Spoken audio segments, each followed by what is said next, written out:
प्रीति एक पढ़ी लिखी लड़की थी। उसकी ख्वाहिश थी कि उसकी शादी एक बड़े ख़ानदान में हो, जहां वो सास, नंद, देवरानी, जिठानी सबके साथ मिलजुल कर प्यार से रहे। जैसा उसने चाहा वैसा उसे मिलता गया और प्रीति की शादी उम्मीद के साथ यानी कि बड़े से परिवार में हो गई। शादी के बाद अपने बड़े से ससुराल में जाने की खुशी मन में दबाए वो विदा होकर आ गई। उसके ससुराल में सास ससुर के अलावा एक जेठ और जिठानी, नंद, नंदोई भी थे। लेकिन असल ज़िंदगी टीवी सीरियल की रिश्ता क्या कहलाता है जैसे नहीं होती, इसलिए शादी तो हो गई थी लेकिन असल झटका लगना भी बाकी था। शादी के कुछ दिन बाद देखो बच्चों, आज से आपके नाश्ते में पिज्ज़ा, बर्गर, पिस्ता, नाश्ता जो भी खाना हो आप चाची को बता देना। चाची चटपट बनाकर तैयार कर देगी। आज से चाची आपकी बेस्ट फ्रेंड है। अरे चाची, आपके हाथ में तो जादू है, जादू। आप इतना टेस्टी खाना बनाती हो, मैं तो उंगली चाटता रह जाता हूँ। अब एक काम करना, शाम को मेरे लिए पिज्जा बना देना। अच्छा ठीक है, लड्डू पक्का बना दूंगी। अरे प्रीति, ये क्या ला रखा है तुमने? ऐसी कौन सी गट्ठी चिता दी है लड्डू और गुड़िया को कि दिन भर चाची चाची करते फिरते हैं? मैंने तो ऐसा कुछ भी नहीं किया, बस बच्चे हैं इसलिए थोड़ा लाड प्यार कर लेती हूँ, और क्या।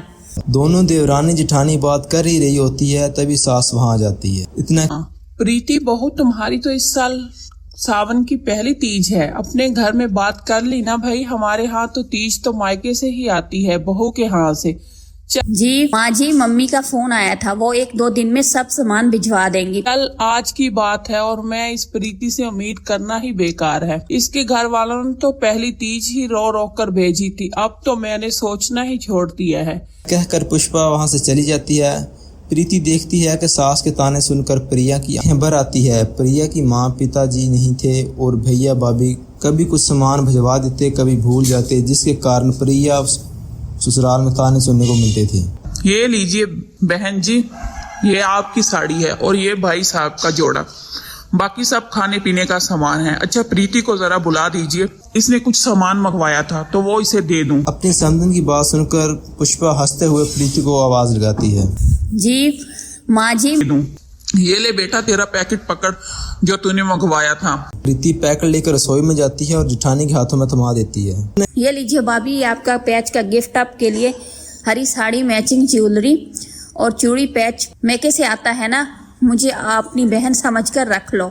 आज के बाद मुझ पर तरस खाने की गलती मत करना। तुम्हें क्या लगता है मैं अपने लिए एक साड़ी नहीं खरीद सकती? अपने मेके से मेरे लिए साड़ी मंगवा कर तुम क्या साबित करना चाहती हो? महान बनने का कुछ ज्यादा ही शौक चढ़ा है ना तो आपके मैके की अमीरी का ढंडूरा पीटना चाहती हो, बड़ी आई बहन बनने वाली। अब समझ में आया, ये सब माँ जी की नजर में अपना नंबर बढ़वाने का तरीका है, ताकि माँ जी समझे कि तुम बहुत महान हो। भाभी आप ऐसा क्यों सोचती हैं? मैं तो बस आपको खुश देखना चाहती थी, इसलिए मैंने आपके लिए भी अपनी जैसी साड़ी मंगवा ली। सोचा था दोनों एक जैसी साड़ी पहनकर तीज मनाएंगे। सही कहा ना मैंने, बेचारी अनाज उठानी को भी अपनी जैसी साड़ियाँ लाकर देती हो। ये सब पैंतरेबाजी मेरे साथ नहीं चलेगी। तुम्हारे जैसे मीठा बोलकर अपना काम निकलवाने वाली औरतों को मैं खूब समझती हूँ। कहकर प्रीति प्रिया की दी हुई साड़ी इसके हाथ में थमाकर चली जाती है और प्रीति आंसू भरी आंखों से इसे बस देखती रह जाती है। इस तरह कुछ दिन बीतते हैं। एक दिन प्रिया अपने बच्चों को डांट रही थी। पूरा दिन बस खाने की फरमाइश करते रहोगे, कभी पास्ता खाना है तो कभी मैगी। पढ़ाई लिखाई में दोनों एकदम जीरो हो गए। जीरो जब से ही है, तुम दोनों चढ़ा कर रखा है, वो तो जाती है इसके साथ अपने बच्चे होते हैं, तब मैं देखती हूँ कितना लाड करती है। मामा, आप ऐसा क्यों बोल रही हो? प्रीति चाची तो हमें आपसे भी ज्यादा प्यार करती हैं। आपसे किसने कहा हम पढ़ते नहीं हैं?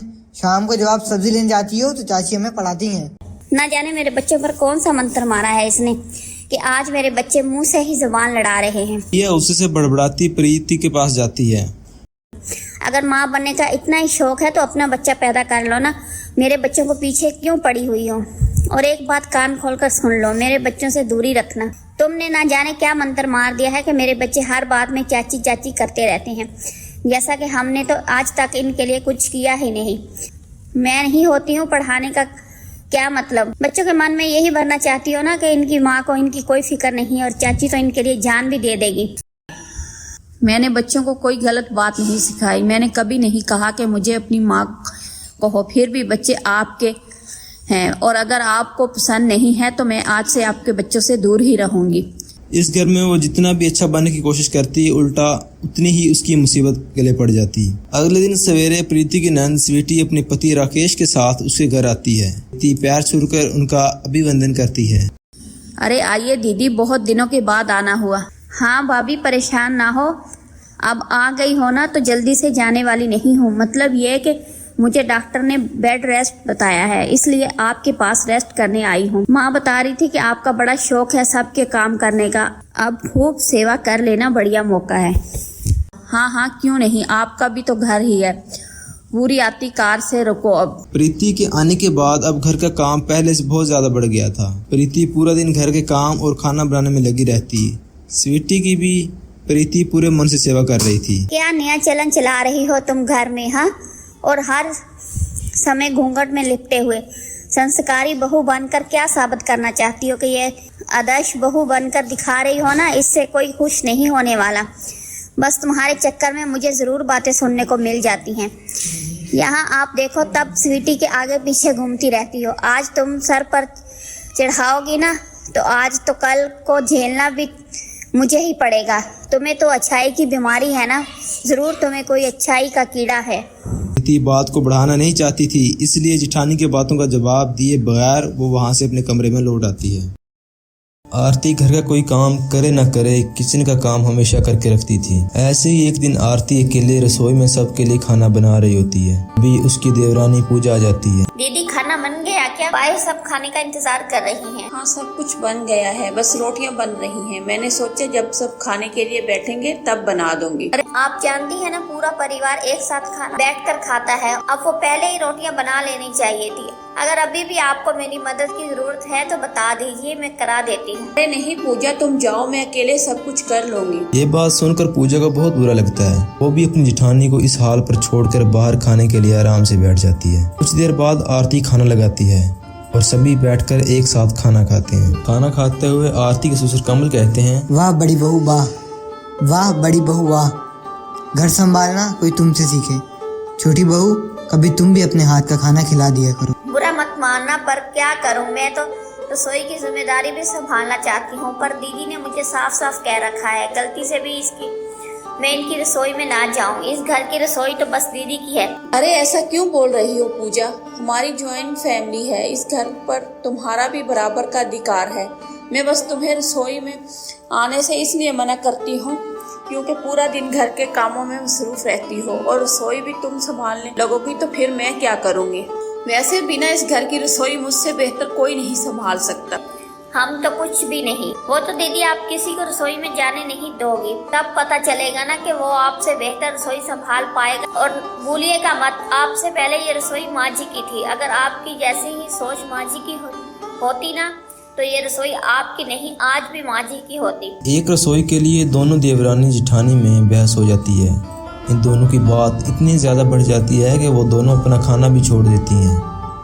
इन दोनों की बहस बंद करने के लिए अब गंगा बीच में बोलती है, अरे बहू बस करो, तुम दोनों क्यों रसोई के लिए झगड़ा कर रही हो? और आरती बहू, रसोई के कुछ काम छोटी बहू को भी करने देना। छोटी बहू अगर रसोई में नहीं जाएगी तो इसे कैसे पता चलेगा कि रसोई में क्या सामान कहाँ रखा है? और अगर कभी तू यहाँ नहीं रही तो हमें खाना कौन बनाकर खिलाएगा? सारी उम्र तो खाना नहीं बना सकती ना। छोटी बहू, कल से सुबह का नाश्ता तुम बनाना। क्या? बिल्कुल सही फैसला लिया है आपने माँ जी। इस पूजा से घर का काम तो संभलता नहीं है, रसोई कहाँ संभालेगी? घर में तो ये सफाई रख नहीं सकती, रसोई में क्या खाक सफाई रखेगी? अरे रसोई में कितना काम होता है, ये मेरी रसोई खराब ना कर दे। मैं इसे रसोई में घुसने नहीं दे सकती। जब से मैंने रसोई संभाली है देखो कितना साफ सुथरी है। आखिर ये होती कौन है मेरी रसोई में काम करने वाली? कुछ भी हो जाए, मेरे होते हुए ये रसोई में काम नहीं कर सकती। अपनी सास का फैसला सुनकर पूजा तो बहुत खुश होती है, पर आरती का मुंह उतर जाता है। वो खाना छोड़कर अपने कमरे में चली जाती है। उसको इस तरह से नाराज कमरे में जाता देख पूजा को बहुत अच्छा लगता है। वो अपनी सास से कहती है, माँ जी, जब से मेरी शादी हुई है तब से मैं शायद कल सुबह दूसरी बार इस घर की रसोई में जाऊंगी, वरना दीदी तो मुझे रसोई के आसपास भी पटकने नहीं देती। पर कोई बात नहीं, मैं आप सबकी फेवरेट डिश बनाऊंगी। आप सब मुझे बता दीजिए आपको कल नाश्ते में क्या क्या खाना। मैंने एक बार बड़ी बहू के हाथ का सैंडविच खाया था, उसको कभी भूल ही नहीं पाया। पर तुम मेरे लिए कल सैंडविच बना देना। बहुत वक्त से दिल कर रहा है सैंडविच खाने का। हाँ ससुर जी क्यों नहीं, और वैसे भी सैंडविच बनाने में तो मैंने महारत हासिल किया हुआ है। अपनी सास का फैसला सुनकर पूजा आज बहुत खुश थी। अब वो कल सुबह होने का इंतज़ार कर रही थी, पर यह क्या, उसके उठने से पहले ही आरती रसोई में जाकर सभी के लिए नाश्ता रेडी कर देती है। ये सब क्या है? और हर रोज तो आप 7:30 को नाश्ता लगाती थी, आज आपके 7 बजे नाश्ता लगा दिया। आप जानती है ना आज सुबह का नाश्ता मुझे बनाना था। हाँ मैं जानती थी कि आज सुबह का नाश्ता तुम्हें बनाना था, पर मैंने सोचा तुम्हें लेट से उठने की आदत है ना, तुम सुबह जल्दी से उठना पाओगी। और वैसे भी जब इस घर में तुम्हारी पहली रसोई हुई थी ना, इस दिन मैंने देखा था तुम कितनी अच्छे से काम करती हो। अरे पूरी रसोई खराब करके रख दी थी तुमने। इस समय मैं तुम्हें कुछ कह नहीं पाई। देखो अब वो सब ना मैं बर्दाश्त नहीं कर सकती, इसलिए तुम रसोई से थोड़ा दूर ही रहो। क्या है बड़ी बहू, अगर छोटी बहू को भी रसोई के काम करने दे, अगर वो कुछ गलती करे तो इसे डांटना, समझाना, सिखाना, सब तक वो रसोई में काम नहीं करेगी। इसे कैसे पता चलेगा कि कैसे सफाई रखनी है? घर में बैठे बैठे खाना बनाना ही भूल जाएगी छोटी बहू। माँ जी इतनी जल्दी कोई कुछ नहीं बोलता, और मैं हूँ ना, अगर आपकी छोटी बहू खाना बनाना भूल भी जाएगी तो मैं आपको हमेशा खिलाऊंगी, जैसे आप अब तक खिलाती आ रही हूँ। चलें अब जल्दी से सब नाश्ता कर लीजिए। आरती का ये रवैया देख गंगा और पूजा दोनों ही परेशान हो जाती है, क्योंकि आरती किसी भी हालत में रसोई छोड़ना नहीं चाहती थी। यहाँ तक कि वो घर में किसी को भी रसोई में जाने नहीं देती थी। इसलिए गंगा और पूजा फैसला करती हैं कि वो अब आरती को सबक सिखाएगी। इसलिए जानबूझकर गंगा अपनी सहेलियों और रिश्तेदारों को घर बुला लेती है। अरे आ गई तुम सब, कब से मैं तुम सब का बेसब्री से इंतजार कर रही थी। वो सब तो ठीक है गंगा, पर आज ना तेरा बर्थडे है ना, शादी की सालगिरह। यहाँ तक मुझे पता है बिना किसी जश्न के तो तू हमें बुलाती नहीं है, पर आज ऐसा क्या हो गया जो तूने अचानक से हमें लंच पर बुला लिया? वो इसलिए आंटी जी क्योंकि आज आप सबको सासू माँ अपनी बड़ी बहू के हाथ का खाना खिलाना चाहती है। किटी पार्टी भी करना चाहती थी, और हमारे मोहल्ले की सारी औरतें करती है ना, तो आज से माँ जी ने भी किटी पार्टी रखनी शुरू कर दी। माँ जी अगर आप चाहती हैं कि मैं अपने हाथों का खाना आपकी सहेलियों और रिश्तेदारों को खिलाऊं, तो आप अपने बर्थडे पर बुला लेती ना। कुछ दिन बाद ही तो आपका जन्मदिन आ रहा है, इसी तरह अचानक से सबको बुला लिया। मैंने अभी तक कुछ तैयारी भी नहीं की, आपने मुझे बताया भी नहीं। अगर आप मुझे बता देती तो खाना तो तैयार कर लेती। नहीं, अरे बड़ी बहू मैं अपनी सहेलियों के साथ गप्पे लड़ा रही हूँ, तब तक तू छोटी के साथ मिलकर खाना बना ले। छोटी बहू है ना तेरा हाथ बटाने के लिए। नहीं माँ जी मुझे पूजा की जरूरत नहीं है, मैं अकेले सब संभाल लूंगी। पूजा जितना काम करेगी ना इतना मेरा काम बिगाड़ेगी। पूजा तुम माँ जी के साथ ही बैठो, ठीक है?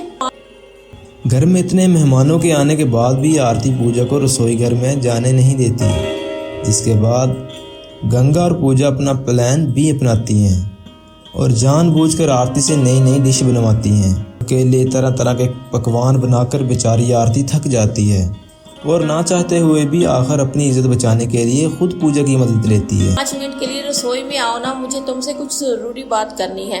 पूजा आरती को बुलाने पर रसोई घर में जाती है, जहाँ वो देखती है कि सारे बर्तन गंदे हो चुके हैं। रसोई की भी हालत बहुत बुरी है, अब तो खाना बनाना भी बाकी था। देख रही हो रसोई की हालत, माँ जी ने अचानक से सबको बुलाकर सही नहीं किया, और ऊपर से कितना खाना बनवा रही है मुझसे।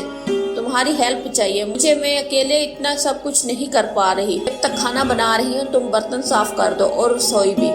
दीदी मैं तो हमेशा आपकी हेल्प के लिए खड़ी रहती हूँ, आप ही को मुझ पर भरोसा नहीं था, पर आज आप देखना मैं आपकी रसोई कितने अच्छे से संभालती हूँ। ऐसी सफाई करूँगी और इतनी स्पीड से खाना बनाऊंगी कि आप खुद मुझे बार बार याद करोगी।